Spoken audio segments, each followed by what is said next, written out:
se tá dentro do cerne, do ser vivo, até mesmo da bactéria, essa coisa da operação em coletivo, em grupo, por que o neoliberalismo venceu, cara? Não, é curioso que você tenha falado isso, porque eu estou lendo um livro muito interessante, um livro sensacional. É um dos melhores livros.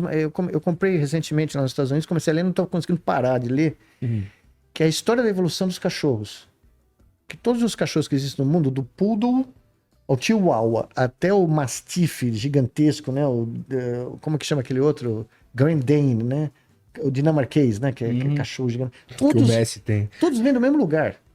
O lobo cinza, tá? Da América do Norte. E os cachorros, esse cara conta na história o seguinte: todo mundo tem essa noção que 45 mil anos atrás nós domesticamos os cachorros. Os lobos, né? E transformamos por seleção genética, pegamos os lobos que eram mais próximos, que eram a menos a convivência humana, e fomos selecionando só esses para ter o que a gente tem hoje. Já vi, é o que eu ouço falar, por exemplo. Não, é o que todo mundo fala, no curso de biologia, inclusive. Aí esse cara tem uma posição diferente, ele fala que é o seguinte: as duas espécies evoluíram. Na realidade, nós domesticamos os cachorros tanto quanto eles nos domesticaram. Porque, como outros grandes primatas, como chimpanzés, gorilas, o ser humano como primata, né, ele é altamente individualista. Chimpanzés, colônias de chimpanzés vivem em atrito, vivem em guerras dentro da colônia e contra outras colônias.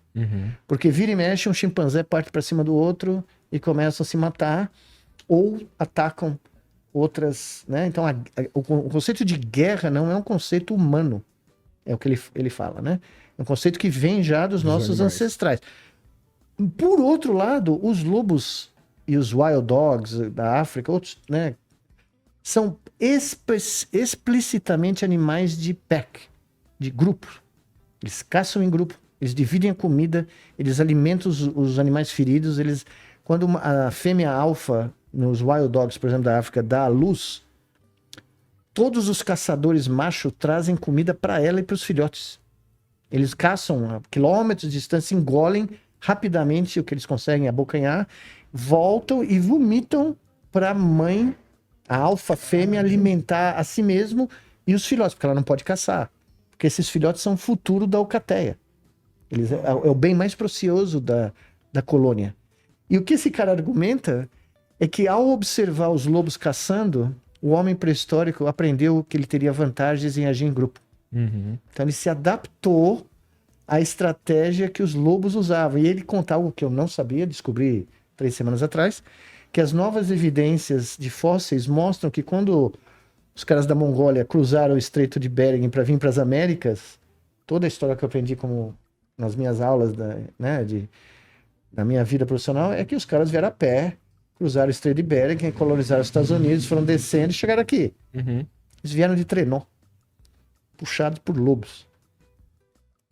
Os caras encontraram pegadas dos caras andando com lobo em cavernas e dos trenós. Então, um trajeto foi a pé, um pedaço, mas eles vieram com a espécie que mais eles se espelharam para agir em grupo. Então, o que ele argumenta é que os nossos instintos neoliberais, neocapitalistas, foram atenuados na pré-história pelo exemplo de animais como o lobo. Olha só, cara, isso é muito curioso. Não é sensacional? Sensacional. E aí eu estou adaptando isso à minha teoria. Eu estou dizendo que a BrainNet, que foi criada entre o ser humano e os lobos, aumentou a nossa chance de sobreviver no ambiente. E é isso que o Darwin fala, né? Se alguma coisa te dá uma vantagem reprodutora, se você vai conseguir reproduzir mais porque você teve alguma coisa no ambiente, ou do seu comportamento, ou na sua interação com o mundo, né? Você tem uma vantagem. Então, Você está me dizendo que o ser humano, como característica primitiva, é individualista. E ele, a partir da sua evolução, ele foi aprendendo a se... descobriu que valia a pena você dividir tarefas, você dividir comida, você caçar em grupo, porque se ele fosse caçar sozinho um mamute, ele não tinha chance. Mas os lobos da América do Norte caçam grandes animais. Ou seja, o ser humano, o neoliberalista é um ser involuído. Eu não vou dizer isso porque se falando de vacina, eu sei, né? Se falar que a gente tinha que se vacinar, eu quase fui morto, se eu falar isso, eu não consigo mais ir no jogo do Palmeiras.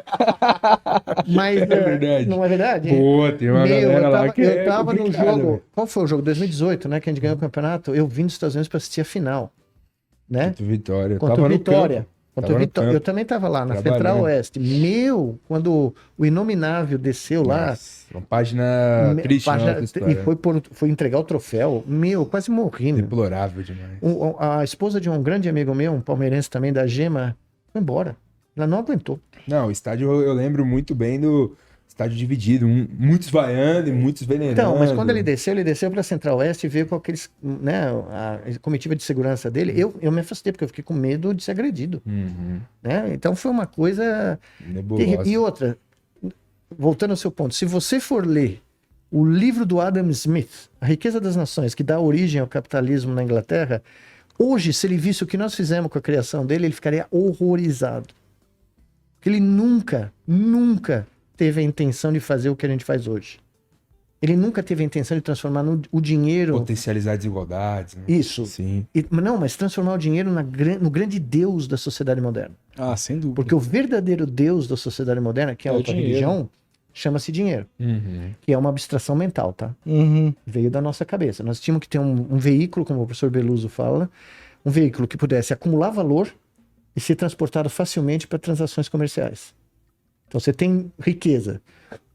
É difícil guardar ouro no colchão, mas é muito mais fácil guardar dinheiro ou moeda. E aí você precisa usar a sua riqueza para adquirir bens à distância. Você não vai transportar ingotes de ouro, né?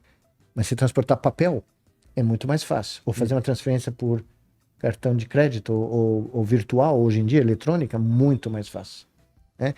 Então, o Deus dinheiro, hoje, é o Deus mais poderoso do mundo. Com certeza. Porque ele comanda tudo. Né?